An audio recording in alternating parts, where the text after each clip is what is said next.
सोचो अगर धरती धीरे धीरे खत्म हो रही हो, हवा जहरीली हो चुकी हो, पानी कम पड़ रहा हो और इंसानों के पास बचने का कोई रास्ता न हो तो क्या होगा। इसी डरावनी सच्चाई के बीच इंसान आसमान की तरफ देखने लगते हैं, उम्मीद में कि कहीं ना कहीं कोई रास्ता जरूर होगा। और तभी एक दिन मंगल ग्रह के पास अचानक एक रहस्यमय काला गोला दिखाई देता है। इतना बड़ा, इतना अजीब कि पूरी दुनिया हिल जाती है। कोई नहीं जानता ये है क्या, ना सिग्नल, ना डेटा, ना कोई पहचान, बस एक काला सन्नाटा। दुनिया के सबसे बेहतरीन 6 एस्ट्रोनॉट को एक मिशन पर भेजा जाता है इस रहस्य को सुलझाने के लिए। उनका स्पेसशिप एसिलेस और उनकी यात्रा 8 महीने लंबी, जहां वो ज़्यादातर समय गहरी नींद यानी हाइबरनेशन में बिताते हैं। लेकिन इस मिशन की सबसे अहम मेंबर है कार्ला, एक ऐसी औरत जो बाहर से मजबूत है लेकिन अंदर से टूटी हुई, क्योंकि 2 साल पहले एक एक्सीडेंट में उसने अपनी माँ और बेटी को खो दिया था। लेकिन सच क्या है ये अभी किसी को नहीं पता। 8 महीने बाद जब वो इस अजीब चीज़ के बिल्कुल करीब पहुँचने वाले होते हैं, क्रू को जगाया जाता है। सब धीरे धीरे होश में आते हैं, लेकिन एक इंसान है जो बहुत घबराया हुआ है, रूबिन। उसकी ये पहली हाइबरनेशन थी और उसका दिमाग अभी भी उस डर से बाहर नहीं आया। कार्ला उसे समझाती हैं, आराम करो, सब ठीक है। लेकिन रूबिन अपने फॉलोअर्स के लिए व्लॉग बनाना शुरू कर देता है। उसे डर से ज़्यादा अपने व्यूज़ की चिंता है। उधर कार्ला और कमांडर पॉल स्पीयर को स्कैन करने की कोशिश करते हैं, लेकिन कुछ नहीं मिलता, ना एनर्जी, ना स्ट्रक्चर, जैसे वहाँ कुछ है ही नहीं। कार्ला कहती हैं हमें वापस लौट जाना चाहिए, लेकिन पॉल मना कर देता है, मिशन पूरा करना है। उसी समय धरती से वैंस का मैसेज आता है। वो कहता है पूरी दुनिया तुम्हारी तरफ देख रही है, तुम्हें ये मिशन पूरा करना ही होगा, अब पीछे हटने का कोई ऑप्शन नहीं है। लेकिन असली डर अब शुरू होता है।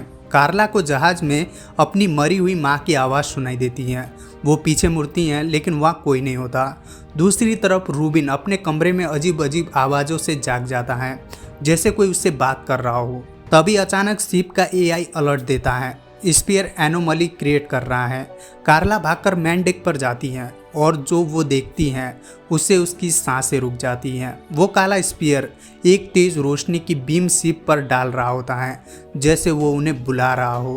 तेज कहती हैं ये हमें रास्ता दिखा रहा है, और जैसे जैसे वो पास जाते हैं एआई एक आवाज़ पकड़ता है, एक मैसेज, जिसे डिकोड करने पर सिर्फ एक शब्द आता है, ड्यूस, जिसका मतलब है गॉड।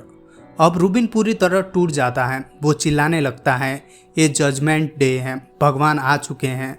वो मिशन छोड़ने की मांग करता है, लेकिन कोई उसकी बात नहीं सुनता। कुछ देर बाद रूबिन अचानक गायब हो जाता है। पूरी टीम उसे ढूंढने निकलती है, तेज कार्गो बे में जाती हैं, और वहाँ जो वो देखती हैं वो डर से चीख उठती हैं। रूबिन अजीब रोशनी के बीच खड़ा होता है।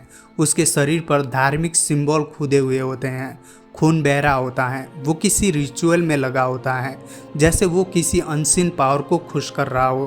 तभी कार्ला वहाँ पहुँचती हैं, लेकिन बहुत देर हो चुकी होती हैं। तेज जमीन पर पड़ी होती हैं, मरी हुई। रूबिन कार्ला को पकड़ लेता है और कहता है हम सब पापी हैं, अगर हम उस स्पेयर पर गए तो हम सब खत्म हो जाएंगे। तभी कमांडर पॉल पीछे से आता है और बिना कुछ सोचे रूबिन को गोली मार देता है। 1 सेकंड में सब खत्म, ना गुस्सा ना दुख, बस ठंडा चेहरा। कार्ला ये सब देखती हैं और उसे एहसास होता है कुछ बहुत बड़ा, बहुत खतरनाक उनसे छुपाया जा रहा है। अब क्रू में डर, शक और सन्नाटा फैल चुका है, लेकिन असली डर अभी बाकी है। अब कहानी और भी खतरनाक मोड़ ले लेती है।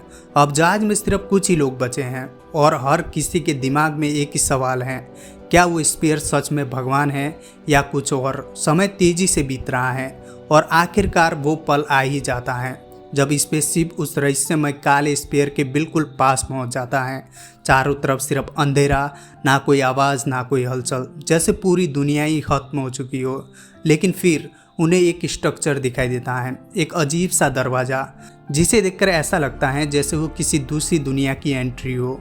कार्ला, उल्फ और सीन तीनों स्पेस सूट पहनकर बाहर निकलते हैं। जैसे ही वो सरफेस को छूते हैं, कार्ला को एहसास होता है ये कोई ऐसा मटेरियल नहीं है जो धरती पर पाया जाता हो, मतलब ये चीज़ इंसानों की नहीं है, या फिर शायद। और तभी अचानक उस गेट के अंदर रोशनी जलने लगती है, एक तेज चमकदार अजीब सी रोशनी, जिसे देखकर लगता है जैसे कोई उन्हें अंदर बुला रहा हो। और फिर एक आवाज़ आती है, लेकिन ये आवाज़ कानों से नहीं दिमाग के अंदर सुनाई देती है। वेलकम। उनके सामने एक औरत दिखाई देती है जो खुद को क्रिएटर की मैसेंजर बताती है। वो कहती है तुम्हारे पास एक चॉइस है, जो इस गेट के अंदर जाएगा उसे मिलेगा इटर्नल पीस, और जो नहीं जाएगा वो मर जाएगा, क्योंकि ये स्पेयर धरती को ख़त्म कर देगा। ये सुनकर सब सन्न रह जाते हैं, लेकिन कार्ला वो उस औरत को ध्यान से देखती हैं और अचानक उसका चेहरा बदल जाता है। वो उसकी माँ बन जाती हैं, उसकी माँ जो सालों पहले मर चुकी थी। वो कार्ला से कहती हैं अंदर आओ, कोई तुम्हारा इंतज़ार कर रहा है। कार्ला का दिल टूट जाता है, उसकी आंखों में आंसू आ जाते हैं और बिना सोचे वो उस रोशनी की तरफ बढ़ जाती हैं। जैसे ही वो अंदर जाती हैं उसे एक सपना दिखाई देता है, एक सुनहरी दुनिया जहाँ कोई दर्द नहीं, कोई दुख नहीं, और वहाँ उसकी बेटी खड़ी होती है जिंदा मुस्कुराती हुई। कार्ला दौड़ती हैं अपनी बेटी को गले लगाने के लिए, लेकिन जैसे ही वो पास पहुँचती हैं सब कुछ टूट जाता है। वो अचानक जहाज में जाग जाती हैं, पसीने से भीगी हुई, डरी हुई, टूटी हुई। उल्फ उसे बताता है वो बेयरली जिंदा वापस आई थी और सीन वो मर चुका है। अब कार्ला को यकीन हो जाता है कुछ बहुत गलत है, ये हेवन नहीं है, ये कुछ और है, कुछ जो इंसानों को मैनिपुलेट कर रहा है। वो छुपकर इन्वेस्टिगेशन शुरू करती है और धीरे धीरे उसे सच्चाई का पता चलता है। सच्चाई जो किसी नाइटमेयर से कम नहीं। धरती पर जो स्पेयर दिखा था वो किसी एलियन या भगवान का नहीं, बल्कि इंसानों का बनाया हुआ था। वैंग जिसे सब लीडर समझते थे, असल में वही इस पूरे खेल का मास्टरमाइंड था। उसने ये सब क्यों किया? क्योंकि धरती पर पॉपुलेशन बहुत ज़्यादा बढ़ चुकी थी, रिसोर्सेस खत्म हो रहे थे और उसके पास एक ही सॉल्यूशन था, कम लोगों को बचाओ, बाकी को ख़त्म कर दो। उसने स्पेयर बनाया, गेट्स बनाए और एक फेक स्टोरी बनाई हेवन की, ताकि लोग खुद चलकर अपनी मौत की तरफ जाए। जो लोग गेट में जा रहे थे वो एक्चुअली मर रहे थे। कार्ला ये सुनकर टूट जाती हैं। उसे पता चलता है उसके दिमाग में एक चिप डाली गई थी, जिसकी वजह से उसे अपनी माँ और बेटी दिख रही थी।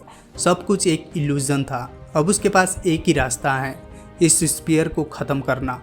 लेकिन तभी वेंस जहाज का कंट्रोल ले लेता है और सेल्फ डिस्ट्रक्ट एक्टिवेट कर देता है। पूरा शिप हिलने लगता है, अलार्म बजने लगते हैं, हर जगह आग, एक्सप्लोजन। कार्ला और उल्फ दोनों जान बचाने की कोशिश करते हैं। आखिरकार वो मेन शिप से अलग होकर बच जाते हैं, लेकिन अब उनके पास बहुत कम समय है।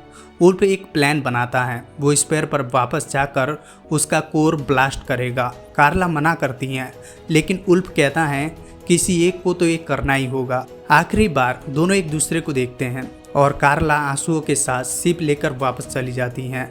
उल्फ अकेला उस अंधेरे स्पेयर पर खड़ा रहता है और फिर एक बड़ा एक्सप्लोजन होता है। स्पेयर खत्म हो जाता है, धरती बच जाती है, लेकिन कार्ला अब अकेली है।